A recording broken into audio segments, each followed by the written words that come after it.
For my presentation, I chose the case of He Blew the Whistle and Health Giants Quaked. This is a case about a guy. His name is Mr. Alderson, and he worked for a hospital for many years, doing their books, basically, right? And when the hospital turned to a management company, once their top administrator had moved on, they decided to go with a management company, and they chose this management company, and this management company was coming in and doing training and stuff. Well, they asked Mr. Alderson to create a second set of books, basically. He refused, saying that it was unethical, and shortly thereafter, according to him, he was fired. A few months down the road, he filed a wrongful termination lawsuit, firmly convinced that what the hospital was doing, what they'd asked of him to do, was unethical and illegal, and that they shouldn't be doing it. And so this created a lot of tension, as you can imagine, between the hospital and him, and the lawyers were very defensive about it. And he, Mr. Alderson, ended up calling one of the hospital's former administrators and kind of telling him the whole situation about what had happened previously. And as he was talking to this hospital administrator, he discovered, he learned that there was this thing called Quaked cases. I'm not sure if I'm saying that right, but and that these were basically that any civilian could file a case on behalf of the government. And since this had to do with the misuse of governmental funds,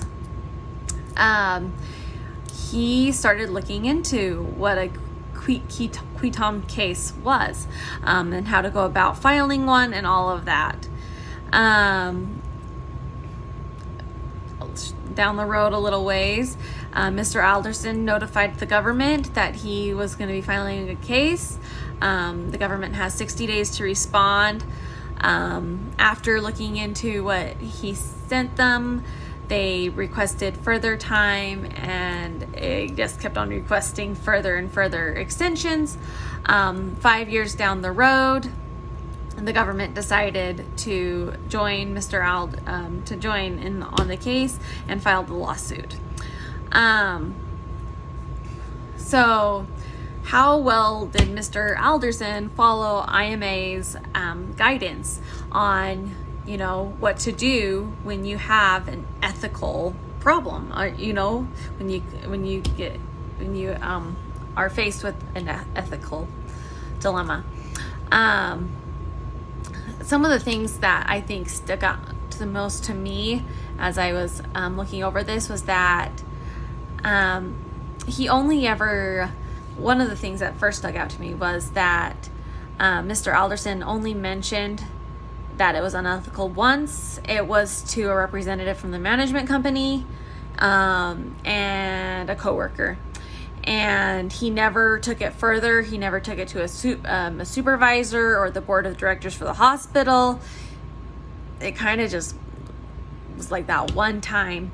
And really, IMA recommends that the first person you should talk to try to resolve an ethical situation like this would be your supervisor, or in Mr. Alderson's case, probably the board of directors of the hospital. The next thing he should have done he could have done was call the hotline that there's a free anonymous helpline that IMA offers that helps people navigate these ethical situations, and he definitely could have done that. The last thing that IMA really recommends that you do is you talk to a lawyer first. And he really talked to a lawyer. The first time he talked to a lawyer was several years down the road. So he definitely didn't really follow through on what IMA recommended. And I think the only thing that, maybe kind of like mitigates that is that according to him, he was fired. And if that's really what happened, I guess he has some cause for not trying to like resolve things at a company level first. But I still think there probably could have been more that he could have done.